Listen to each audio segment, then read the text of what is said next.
ఈరోజు వచ్చేసి మనం మిరియాల చారుని చేసుకుంటున్నామండి. ముందుగా మిరియాలు, కొంచెం ఎర్ర కందిపప్పు, ఎండుమిర్చి, అల్లం వెల్లుల్లి, ధనియాలు, జీలకర్ర దోరగా వేయించేసి ఇలాగ పొడి కొట్టుకున్నాను కచ్చాపచ్చిగా. నెక్స్ట్ చింతపండు పులుసు అండి, ఫ్రెష్గా ఉన్న కొత్తిమీర, కరివేపాకు, ఉల్లిపాయలు, ఒక టమోటో, పచ్చిమిర్చి ఇవి కావాలి. ఫ్రెండ్స్ ఆయిల్ హీట్ అయింది, ఉల్లిపాయలు వేసాను. బాగా వేగాక పచ్చిమిర్చి, కరివేపాకు వేస్తాను. టమోటోలు, పచ్చిమిర్చి, పోపు దినుసులు వేసానండి. బాగా వేగనియాలి. తర్వాత కొంచెం పసుపు, మనం పొట్టు పెట్టుకున్న పౌడరు, చింతపండు పులుసు వేసి మరగనియాలి రసాన్ని. కరివేపాకు వేసానండి. ఫ్రెండ్స్ పసుపు వేసాను. ఇప్పుడు కల్లుప్పు వేసాను. కొంచెం వేగనివ్వాలి, మరీ బాగా వేగక్కర్లేదు, కొంచెం కచ్చాపచ్చిగా వేగితే చాలండి. ఇక మనం దంచి పెట్టుకున్న ఈ మిరియాల పొడిని వేసేసుకోవాలి. మిరియాలు, ధనియాలు, జీలకర్ర, అల్లం వెల్లుల్లి, ఎర్ర కందిపప్పు, 2 ఎండుమిరపకాయలు వేసాను. చూసారా, ఈ పొడి వేసాను. ఇప్పుడు మనం దీన్ని కొంచెం సేపు ఆయిల్లో అలా ఫ్రై అవనిచ్చి ఇప్పుడు ఆ చింతపండు పులుసుని వేసేసుకోవాలి. చింతపండు రసం వేసేద్దాం.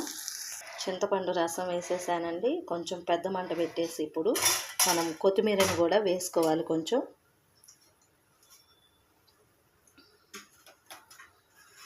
ఈ కొత్తిమీర ఇలాగే వేస్తున్నానండి నేను. కొంచెం తర్వాత లాస్ట్లో కొంచెం కట్ చేసి వేస్తాను. మరగాలి బాగా. మిరియాల్లో జలుబుని, దగ్గుని తగ్గించే గుణాలు ఉంటాయండి. మంచిది. ఇప్పుడు సీజన్ మారి చేంజ్ అవుతుంది కాబట్టి ఇలా చేసుకొని తాగండి, చాలా బాగుంటుంది. సూప్ లాగా కూడా. కొంచెం కారం వేసానండి, ఎందుకంటే చింతపండు వేసాం కాబట్టి కొద్దిగా వేసాను అనమాట. బాగా మరగాలి ఇదంతా. చూసారా ఫ్రెండ్స్, ఇప్పుడే మిరియాల చారు తెరలడానికి వస్తూ ఉందండి. చాలా కమ్మగా ఉంటుంది, టేస్ట్ అద్భుతంగా ఉంటుంది. ఒకసారి మీరు కూడా ట్రై చేయండి. ఈ విధంగా మిరియాల రసం అద్భుతంగా ఉంటుంది. మీకు ఇందులోకి చికెన్ ఫ్రై అయితే చాలా చాలా బాగుంటుంది. మేమైతే ఈరోజు చేసుకోవట్లేదులే, కానీ మీరు ట్రై చేయండి. వాసన అయితే అమోఘంగా ఉందండి, గుమాయిస్తుంది అనమాట. సూపర్.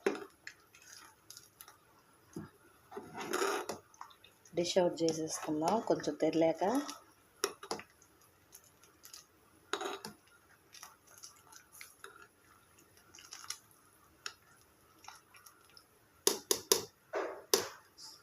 తెరలాలి కొంచెం సేపు. చూసారా, తెరులుతూ ఉంది. చిన్న మంట పెట్టి ఇంకొంచెం సేపు తెరలించుకుందాము, బాగుంటుందన్నమాట అలాగ తెరిలితే. అది ఎంతో టేస్టీ అండ్ యమ్మీగా ఉండే మన మిరియాల చారు రెడీ అయిందండి. ఈ విధంగా ట్రై చేయండి, చాలా బాగుంటుంది. బంగాళదుంప fry, chicken fry, fish fry అయినా బాగుంటుంది. నచ్చితే లైక్ చేయండి, షేర్ చేయండి, అలాగే ఛానల్ని సపోర్ట్ చేయండి ఫ్రెండ్స్. సబ్స్క్రిప్షన్ చేసుకోండి.